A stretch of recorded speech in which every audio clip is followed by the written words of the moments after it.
الحمد لله والصلاة والسلام على رسول الله وعلى آله وأصحابه ومن تبعهم بإحسان إلى يوم الدين. கண்ணியமிகு அல்லாஹ்வின் நல்லடியார்களே, அல்லாஹு தஆலா கூறுகிறான், யா அய்யுஹல்லதீன ஆமனு தகுல்லாஹ் ஹக்க துகாத்திஹ். ஈமான் கொண்ட விசுவாசிகளே, அல்லாஹுவை பயப்பட வேண்டிய முறை பிரகாரம் பயந்து கொள்ளுங்கள். வலா தமூதுன்ன இல்லா வஅன்தும் முஸ்லிமூன். நீங்கள் முஸ்லிம்களாகவே தவிர மரணித்து விடாதீர்கள். அல்லாஹுவின் நல்லடியார்களே, வார்த்தைகளில் மிக உண்மையான வார்த்தை அல்லாஹுடைய வார்த்தையாகும். வழிகாட்டுதலில் மிக சிறந்த வழிகாட்டுதல் அல்லாஹுவின் தூதர் ஸல்லல்லாஹு அலைஹி வஸல்லம் அவர்கள் காட்டி தந்த வழிகாட்டுதலாகும். காரியங்களில் மிக கெட்டது மார்க்கத்தின் பெயரால் மக்களால் ஏற்படுத்தப்பட்ட அனாச்சாரங்கள், சடங்கு சம்பிரதாயங்கள் ஆகும். இந்த அனாச்சாரங்கள், சடங்கு சம்பிரதாயங்கள், பிதாக்கள் அனைத்தும் வழிகேடுகளாகும். அனைத்து வழிகேடுகளும் நரகத்திற்கு செல்லக்கூடியதாகும். அல்லாஹுவின் நல்லடியார்களே, நன்மையான காரியங்களில் முந்தி செல்வது, நன்மையான காரியங்களை செய்வதில் விரைந்து செல்வது நல்லோர்களுடைய வணக்கசாலிகளுடைய அடையாளமாக இருக்கிறது. வணக்கசாலிகள் நன்மை செய்வதில் முயற்சி செய்து கொண்டே இருப்பார்கள். பாவமான காரியங்களை விட்டு விலகிக் கொள்வதில் முயற்சி செய்து கொண்டே இருப்பார்கள். அல்லாஹ்வின் நல்லடியார்களே, நல்லடியார்களுடைய அடையாளம் என்பது மார்க்க விஷயத்தில், ஆகிராவுடைய விஷயத்தில் துரிதமாக விரைந்து செயல்படக்கூடியவர்களாக இருப்பது நல்லோர்களுடைய அடையாளமாக இருக்கிறது. அல்லாஹின் தூதர் ஸல்லல்லாஹு அலைஹி வஸல்லம் அவர்களுடைய கூற்றுக்கு இணங்க அல்லாஹின் தூதர் ஸல்லல்லாஹு அலைஹி வஸல்லம் கூறினார்கள், ஃபீ குல்லி ஷைஇன். ஒவ்வொரு காரியத்திலும் நிதானமாக செயல்படுதல். இல்லா ஃபீ அமலில் ஆகிரா. மறுமையினுடைய அமல்களே தவிர, மறுமையினுடைய அமல்களாக இருக்கும்போது அதில் துரிதமாக விரைவாக செயல்பட வேண்டும் என்பதை அல்லாஹின் தூதர் ஸல்லல்லாஹு அலைஹி வஸல்லம் சொல்லி காட்டுகிறார்கள். அல்லாஹு தஆலா நமக்கு நன்மையான காரியங்களை செய்வதில் துரிதமாக விரைவாக செயல்படுங்கள் என்பதை குர்ஆனிலே கூறி காட்டுகிறான். அல்லாஹ் கூறுகிறான், ஃபஸ்தபிகுல் கைராத். நன்மையான காரியங்கள் செய்வதில் ஒருவர் மற்றவரை முந்தி செல்லுங்கள். மற்றொரு இடத்திலே அல்லாஹு தஆலா கூறுகிறான், வஸாரிஉ இலா மக்ஃபிரத்தின் மிர் ரப்பிக்கும். உங்களுடைய இறைவனிடமிருந்து உண்டான பாவ மன்னிப்பின் பக்கம் நீங்கள் விரைந்து செல்லுங்கள். வஜன்னத்தின், இன்னும் சொர்க்கத்தின் பக்கமாக விரைந்து செல்லுங்கள். அர்துஹ ஸமாவாத்து வல் அர்த். அதனுடைய அகலம் வானங்கள் பூமியினுடைய அகலமாகும். உஇத்தத்துலில் முத்தகீன். முத்தகீன்களுக்காக, இறைச்சம் கொண்டவர்களுக்காக அந்த சொர்க்கம் தயார்படுத்தி வைக்கப்பட்டுள்ளது என்று அல்லாஹு தஆலா கூறுகிறார். மக்களுடைய நிலைகளை நோட்டமிடும் போது அதிகமான மக்கள் நன்மையான காரியங்களை செய்ய வேண்டும், நன்மையான காரியங்களில் முயற்சி செய்து நல்லவர்களில் ஆகிவிட வேண்டும் என்று எண்ணம் கொள்ளக்கூடியவங்க நிறைய பேர் இருக்கிறதா பார்க்க முடியுது. ஆனா அவர்களில் அதிகமானவர்கள் நன்மையான காரியத்தை பிறகு செய்வோம், நாளை செய்வோம், பிறகு இன்ஷா அல்லாஹ் நான் தொழுகிறேன், பிறகு நான் தர்மம் செய்கிறேன், இனிமேல் நான் நோன்பு நோக்கிறேன், இனிமேல் நான் நல்ல அறங்களை செய்வேன் என்று நாட்களை, அமல்களை செய்வதை தள்ளி போடக்கூடியவர்களாக அதிகமான மக்கள் இருக்கிறார்கள். இதன் காரணமாக பல நாட்கள் கடந்து சென்று கொண்டே இருக்கும். அப்படியே வயதும் போய்கொண்டே இருக்கும். பல ஆண்டுகள் கடந்துவிடும், அமல்கள் ஏதும் செய்யாமலேயே. எனவே அல்லாஹ்வின் நல்லடியார்களே, அமல்கள் செய்வதில் நாம் முயற்சி செய்ய வேண்டும். அமல்கள் செய்வதில் நாளை செய்வோம் என்று தள்ளி போடுவது இறுதியாக மரணத்துடைய நிலை வந்துவிடும். அமல் செய்வதற்கான வாய்ப்பு கிடைக்காமல் போய்விடும். அல்லாஹு தஆலா கூறுவதை போல, ஃபயகூல ரப்பி லௌலா அஹ்வர்தனி இலா அஜலின் கரீப்.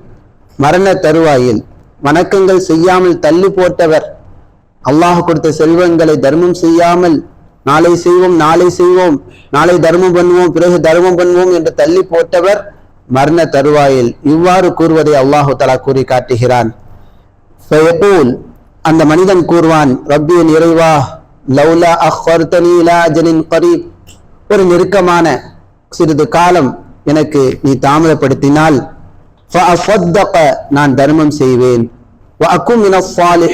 நல்லவர்களில் நான் ஆகிவிடுவேன் என்பதாக அந்த அடியான் கூறுவான். ஆனால் ஒரு மனிதனுக்கு, ஒரு ஆத்மாவிற்கு அதற்கான தவணை வந்து விடுமையானால் அதனுடைய தவணை கொஞ்சமும் பிற்படுத்தப்பட மாட்டாது. அல்லாஹு தஆலா எந்த ஒரு ஆத்மாவிற்கும் அவருடைய தவணை வந்து விடுமையானால் அதற்கான தவணையை அல்லாஹு தஆலா பிற்படுத்தவே மாட்டான். அல்லாஹ்வின் நல்லடியார்களே, ஷைத்தான் மனிதர்களை நன்மையான காரியங்களை பிறகு செய்வோம் என்ற எண்ணத்தின் மூலமாக மனிதர்களை திருப்பிக் கொண்டே இருக்கிறான். எனவே தான் முன் சென்ற நல்லோர்கள் இவ்வாறு கூறினார்கள், அவுசினா, ஒருவர் மரணித்து விட்டால் அந்த இடத்துக்கு நம்ம போறோம் சொன்னா அதன் மூலமாக நாம் என்ன செய்ய வேண்டும்? ஒரு உபதேசத்தை எடுத்துக்கொள்ள வேண்டும். எப்படி? அன்தர்துக்கும் சௌஃப, உங்களை நான் பிற்படுத்துவதை எச்சரிக்கை செய்கிறேன் என்ற அடிப்படையில், பிற்படுத்துவதால் இந்த மரணம் எனக்கு வந்துவிடும், அதற்கு முன்பாக நான் நல்லறங்களை செய்து கொள்ள வேண்டும் என்ற உபதேசங்களை நாம் செய்யக்கூடியவர்களாக இருக்க வேண்டும். எனவே நலவை நாடக்கூடிய ஒரு முஸ்லீம், தனக்கு நலவை நாடக்கூடிய ஒரு முஸ்லீம் மரணம் வருவதற்கு முன்பாக அல்லாஹ் கொடுத்துள்ள இந்த அவகாசத்தை, இந்த சந்தர்ப்பத்தை பயன்படுத்திக் கொள்ளக்கூடியவராக, நன்மையான காரியங்களில் முந்தி செயல்படக்கூடியவராக இருப்பார். இமாம் ஜௌசி ரஹ்மஹுல்லா கூறுவதை போல, அல் கஸலு அனில் ஃபதாயிலி பிஸர் ரஃபீக், உபரியான நல்ல சிறப்பான காரியங்களை செய்வதில் சோம்பேறித்தனம் கொள்வது உடன் வரக்கூடிய கெட்ட நண்பனை போல என்பதாக கூறி காட்டுகிறார்கள். எனவே அல்லாஹ்வின் நல்லடியார்களே, சுறுசுறுப்பாக செயல்படக்கூடியவர்களாக, நன்மையான காரியங்களில் முந்தி செயல்படக்கூடியவர்களாக இருக்க வேண்டும். அல்லாஹு தஆலா இந்த முபாரக்கான நன்மை நிறைந்த நாட்களை கொண்டு நமக்கு உபகாரம் செய்திருக்கின்றான். துல் ஹிஜ்ஜா மாதத்தினுடைய முதல் 10 நாட்கள் என்பது நன்மைகள் நிறைந்த, அல்லாஹ்வால் கண்ணியப்படுத்தப்பட்ட நாட்களாக இருக்கிறது. அல்லாஹு தஆலா திருமறையிலே கூறுகிறான், வலயாலின் அஷ்ர், 10 இரவுகள் மீது சத்தியமிட்டு அல்லாஹு தஆலா கூறி காட்டுகிறான். அப்படியான சிறப்பு மிக்க 10 இரவுகளை 10 நாட்களை கொண்ட துல் ஹிஜ்ஜா மாதத்தினுடைய நாட்களில் நாம் இருக்கின்றோம். இந்த நாட்களை நாம் என்ன செய்ய வேண்டும்? நன்மைகள் செய்து பயன்படுத்திக் கொள்ள வேண்டும். இது ஒரு வாய்ப்பு. தவறவிட்டால் இந்த வாய்ப்பு அடுத்த ஆண்டு நமக்கு கிடைக்குமா என்பது நமக்கு தெரியாது. அல்லாஹ்வின் தூதர் ஸல்லல்லாஹு அலைஹி வஸல்லம் இந்த நாட்களில் செய்யக்கூடிய நன்மைகளின் சிறப்பை பற்றி இவ்வாறு சொன்னார்கள், மாமின் ஐயாமின், எந்த நாட்களும் கிடையாது, அல் அமலு ஸாலிஹு ஃபீஹின்ன, அந்த நாட்களில் செய்யப்படக்கூடிய நல்லறங்கள் அஹப்பு இலல்லாஹ், அல்லாஹ்வுக்கு மிக விருப்பமானதாக, மின் ஹாதிஹில் ஐயாமில் அஷ்ர், இந்த 10 நாட்களை விட, இந்த 10 நாட்களில் செய்யக்கூடிய அமல்கள் என்பது அல்லாஹ்வுக்கு மிக விருப்பமான அமலாக இருக்கிறது. அல்லாஹ்வின் தூதர் ஸல்லல்லாஹு அலைஹி வஸல்லம் அவர்களிடத்திலே சஹாபாக்கள் இவ்வாறு கேட்டார்கள், யா ரசூலல்லாஹ், அல்லாஹ்வுடைய பாதையில் ஜிஹாது செய்வதை விடவும் இந்த நாட்களில் செய்யக்கூடிய அமல்கள் மிக சிறப்பு வாய்ந்ததா என்பதாக கேட்டபோது அல்லாஹ்வின் தூதர் ஸல்லல்லாஹு அலைஹி வஸல்லம் கூறினார்கள், வலல் ஜிஹாது ஃபீ சபீலில்லாஹ், அல்லாஹ்வுடைய பாதையில் ஜிஹாது செய்வதை விடவும் ஜிஹாதும் கிடையாது, இந்த நாட்களில் செய்யக்கூடிய அமல்கள் அல்லாஹுக்கு மிக விருப்பமானதாக இருக்கிறது. என்றாலும் ஒரு மனிதர் தன்னையும் தன்னுடைய செல்வத்தையும் அல்லாஹ்வுடைய பாதையிலே கொண்டு சென்றார், ஆனால் அவர் திரும்பி வரவில்லை, எந்த ஒன்றையும் அவர் திரும்பி வரவில்லை, அவருடைய அமல் சிறப்பு வாய்ந்தது என்பதை அல்லாஹ்வின் தூதர் ஸல்லல்லாஹு அலைஹி வஸல்லம் சொல்லி காட்டுகிறார்கள். அல்லாஹ்வின் நல்லடியார்களே, இந்த முபாரக்கான அருள் வளங்கள் நிறைந்த இந்த 10 நாட்களிலே மார்க்கம் நமக்கு நல்லறங்களை வழிகாட்டுகிறது. அதில் உள்ளதுதான் அல்லாஹ்வை அதிகமாக நினைப்பது, அல்லாஹ்வை பெருமைப்படுத்துவது. இந்த நாட்களிலே அல்லாஹ்வை பெருமைப்படுத்துவது, தக்பீர்களை கூறிக்கொண்டிருப்பது. அல்லாஹு தஆலா கூறுகிறான், வயذ்குரு ஸ்மல்லாஹி ஃபீ அய்யாமின் மஅலூமாத், அவர்கள் எண்ணப்பட்ட அந்த நாட்களிலே அல்லாஹ்வுடைய பெயர்களை கூறுவார்கள் என்று அல்லாஹு தஆலா கூறி காட்டுகிறார். அதே போல இந்த நாட்களிலே நாம் அல்லாஹ்வை என்ன செய்ய வேண்டும்? பெருமைப்படுத்த வேண்டும், தக்பீர் சொல்ல வேண்டும். எப்போது இந்த மாதம் வந்து விட்டதோ, இந்த மாதம் வந்ததிலிருந்து ஐயாமு தஷ்ரீக் என்று சொல்லக்கூடிய பிறை 13 அசர் வரைக்கும் தக்பீர் சொல்வது மார்க்கம் காட்டித்தரக்கூடிய மார்க்கம் காட்டித்தரக்கூடிய அமலாக இருக்கிறது. சஹாபாக்கள் அவங்க இந்த நாட்களிலே அல்லாஹ்வை பெருமைப்படுத்தி தக்பீர் சொல்லக்கூடியவர்களாக இருந்திருக்கிறாங்க.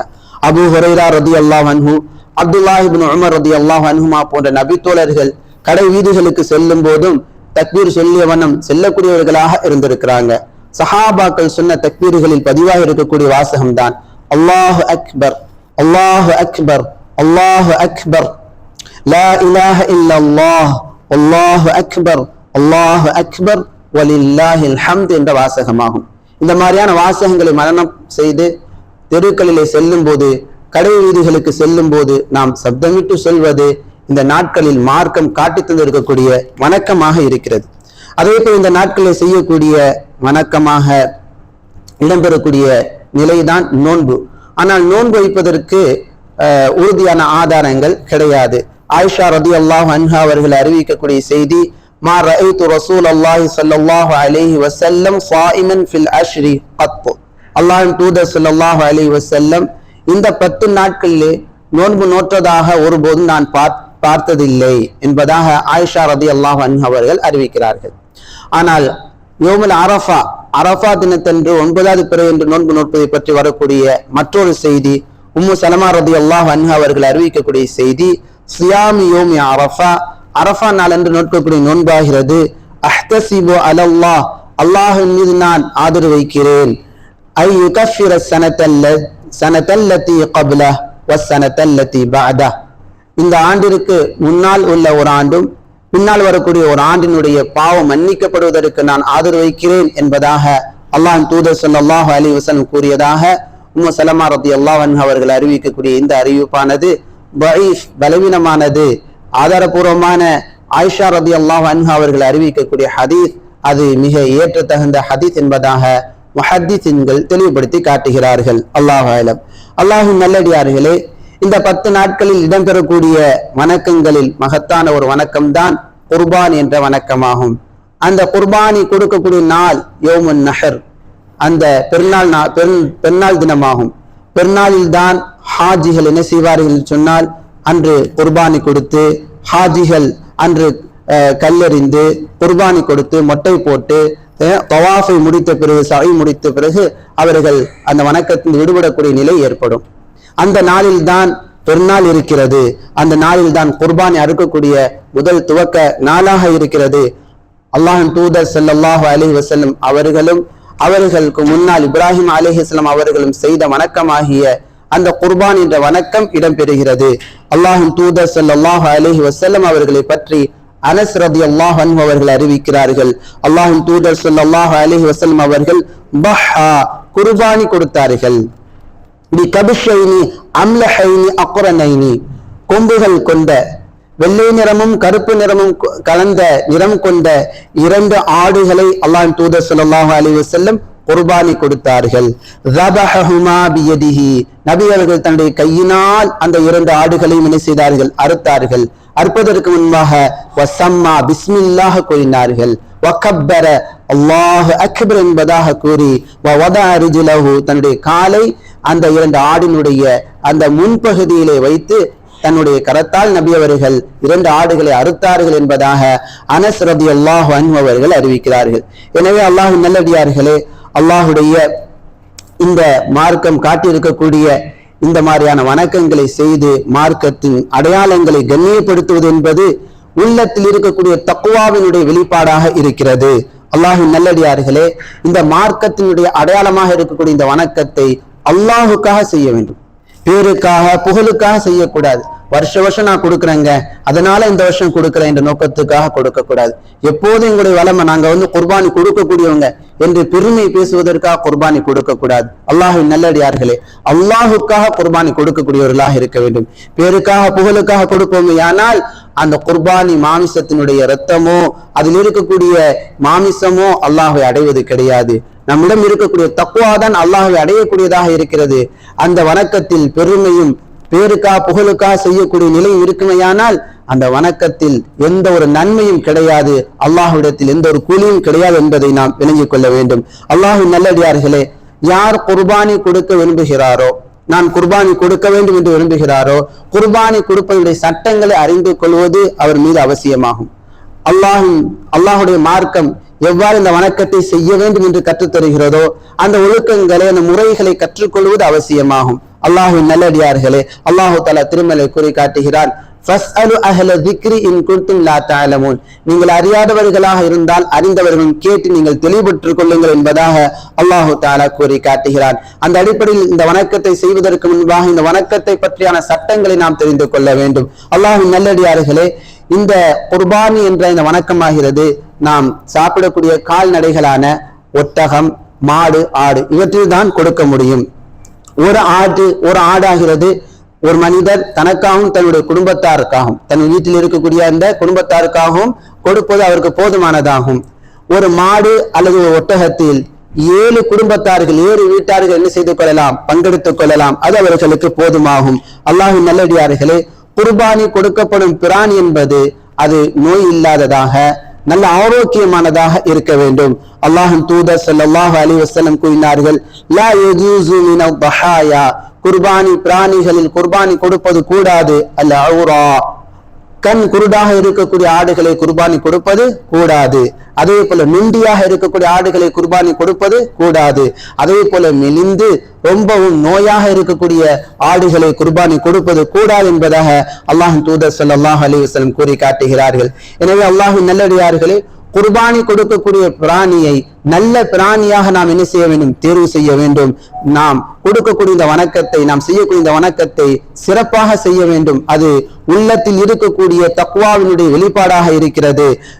அல்லாஹு தஆலா திருமலை கூறி காட்டுகிறான், வமை யுஅzzிம் ஷஆயிரல்லாஹ், யார் அல்லாஹ்வுடைய அடையாளங்களை கண்ணியப்படுத்துகிறாரோ மகத்துவப்படுத்துகிறாரோ ஃபைன்னஹா மின் தக்வல் குலூப், அது உள்ளங்களில் ஏற்படக்கூடிய தக்வாவின் வெளிப்பாடாக இருக்கிறது என்று அல்லாஹ் தஆலா கூறி காட்டுகிறான்.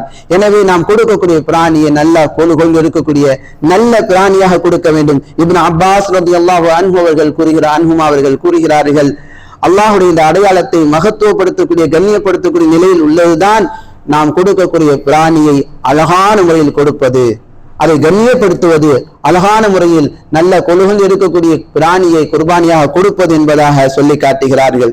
அல்லாஹ்வின் நல்லடியார்களே, அதே போல குர்பானி கொடுக்க நாடுபவர் பிறை பிறந்ததிலிருந்து குர்பானி கொடுக்கும் வரை நகத்தையோ முடியோ வெட்டக்கூடாது என்று வரக்கூடிய செய்தி. அல்லாஹ்வின் தூதர் ஸல்லல்லாஹு அலைஹி வஸல்லம் கூறுவதாக உம்மு சலமா ரலியல்லாஹு அன்ஹா அவர்கள் கூறுகிறார்கள், இதா தகலத்தில் அஷ்ரு, துல்ஹஜ் மாதத்துடைய அந்த 10 நாட்கள் வந்து விடுமையானால் குர்பானி கொடுக்க நாடுபவர் தன்னுடைய முடியையோ தன்னுடைய நகத்தையோ என்ன செய்ய வேண்டாம், வெட்ட வேண்டாம் என்பதாக, தொட வேண்டாம் என்பதாக அல்லாஹ்வின் தூதர் ஸல்லல்லாஹு அலைஹி வஸல்லம் அவர்கள் கூறுகிறார்கள். இந்த செய்தி தஈஃப், பலவீனமானது என்பதாக முஹத்திஸீன்கள் கூறுகிறார்கள். ஆதாரபூர்வமான மற்றொரு செய்தி ஆயிஷா ரலியல்லாஹு அன்ஹா அவர்கள் அறிவிக்கிறார்கள், அல்லாஹ்வின் தூதர் ஸல்லல்லாஹு அலைஹி வஸல்லம் அவர்கள் மதீனாவிலிருந்து குர்பானி பிராணியை ஹாஜிகளுடன் என்ன செய்கிறார்கள், அறுப்பதற்காக வேண்டி மக்காவுக்கு அனுப்பி வைக்கிறார்கள். அப்படி அனுப்பி வைத்து அல்லாஹ்வின் தூதர் ஸல்லல்லாஹு அலைஹி வஸல்லம் அவர்கள் முடி வெட்டுவதிலிருந்தோ நகம் வெட்டுவதிலிருந்தோ, ஒரு உம்ரா அல்லது ஹஜ் பயணத்துக்கு செல்லக்கூடிய ஒரு முஹ்ரிம் அவங்க முடி வெட்டுவது கூடாது, நகத்தை வெட்டுவது கூடாது. இந்த மாதிரி நபி அவர்கள் இருக்கவில்லை, அவங்க நார்மலான நாட்கள் இருப்பதை போலத்தான் இருந்தார்கள் என்பதாக ஆயிஷா ரலியல்லாஹு அன்ஹா அவர்கள் அறிவிக்கக்கூடிய ஆதாரபூர்வமான ஹதீஸை அடிப்படையாக வைத்து முஹத்திஸீன்கள் இவ்வாறு குர்பானி கொடுக்க நாடி உள்ளவங்க அவங்க நகத்தை வெட்டுவதிலிருந்து தவிர்த்து கொள்ள வேண்டிய அவசியம் இல்லை, முடியை வெட்டுவதிலிருந்து தவிர்த்து கொள்ள வேண்டிய அவசியம் இல்லை என்ற கருத்தையும் முன்வைக்கிறார்கள். அல்லாஹ் அலம். அல்லாஹ்வின் நல்லடியார்களே, குர்பானி கொடுப்பதனுடைய நேரம் எப்போது ஆரம்பமாகிறது என்றால் பெருநாள் தொழுகை முடித்ததிலிருந்து ஆரம்பமாகிறது. பெருநாள் தொழுகைக்கு முன்பாக குர்பானி கொடுக்க முடியாது. பெருநாள் தொழுகை முடித்ததிலிருந்து எதுவரைக்கும் கொடுக்கலாம் என்றால் ஐயாமு தஷ்ரீக்குடைய பிறை 13 கடைசி, அதாவது பிறை 13 வரைக்கும் நாம் என்ன செய்யலாம், குர்பானி பிராணியை நாம் கொடுக்கலாம். மகரிப்புக்கு முன்னால் வரைக்கும் குர்பானியை கொடுக்கலாம். ஆனால் சிறந்த நேரம் என்பது பெருநாள் அன்று பிறை 10 கொடுப்பது சிறப்பு. ஆனால் பிற்படுத்துவதற்கு நமக்கு அனுமதி உண்டு. பிறை 11, 12, 13 வரைக்கும் நாம் என்ன செய்யலாம், பிற்படுத்தி கொடுக்கலாம். அல்லாஹ்வின் நல்லடியார்களே, குர்பானி கொடுக்கப்பட்ட பிராணியின் மாமிசத்தை நாம் சாப்பிட்டு நாம் தர்மமாக 7 எளியவர்களுக்கு கொடுப்பது அல்லாஹு தாலா காட்டக்கூடிய வழிகாட்டுதலாக இருக்கிறது. அல்லாஹு தாலா கூறுகிறான், ஃபகுலு மின்ஹா, குர்பானி கொடுத்த அந்த பிராணியுடைய மாமிசத்திலிருந்து நீங்கள் சாப்பிடுங்கள் என்று அல்லாஹ் கட்டளையிடுகிறான். வஅத்இமுல் பாஇஸல் ஃபகீர, ஏழைகளுக்கு அதை உணவாக கொடுங்கள் என்று அல்லாஹு தாலா கட்டளையிடுகிறான். எனவே இந்த அல்லாஹ்வுடைய கட்டளைக்கு இணங்க குர்பானி பிராணியுடைய மாமிசங்களை நாம் சாப்பிட்டு மீதமானவைகளை நாம் ஏழைகளுக்கு தர்மமாக கொடுத்து விட வேண்டும். அல்லாஹ்வின் நல்லடியார்களே, இந்த நாட்களில் சொல்லப்பட்ட இந்த விஷயங்களை நாம் வாழ்க்கையில கடைபிடிக்க முயற்சி செய்ய வேண்டும். இது போக என்னென்ன வணக்கங்கள், நன்மையான வணக்கங்கள் இருக்கிறதோ, குர்ஆன் ஓதுவது, அல்லாஹ்வை திக்ர் செய்வது, தர்ஜுமாவை படிப்பது, உறவினர்களை போய் சேர்ந்து வாழ்வது, ஏழை எளியவர்களுக்கு தான தர்மங்கள் செய்வது, பாதையில் இருக்கக்கூடிய துன்பம் தரக்கூடியவற்றை அகற்றுவது, இது போன்ற நல்ல காரியங்களை நாம் என்ன செய்ய வேண்டும், இந்த நாட்களில் செய்வது சிறப்பானது என்ற எண்ணத்தின் அடிப்படையில் ஆர்வத்துடன் செய்யக்கூடியவர்களாக இருக்க வேண்டும். அல்லாஹு தாலா இது போன்ற அவன் நன்மையை சம்பாதிப்பதற்காக தரக்கூடிய பருவ காலங்களை பயன்படுத்தி அவனுடைய நெருக்கத்தை பெறக்கூடிய நல்ல மக்களாக நாம் அனைவரையும் ஆக்கல் புரிவானாக. சுப்ஹானக அல்லாஹும்ம பிஹம்திக அஷ்ஹது அன் லா இலாஹ இல்லா அன்த அஸ்தக்ஃபிருக வ அத்தூபு இலைக். அஸ்ஸலாமு அலைக்கும் வ ரஹ்மத்துல்லாஹி வ பரகாத்துஹு.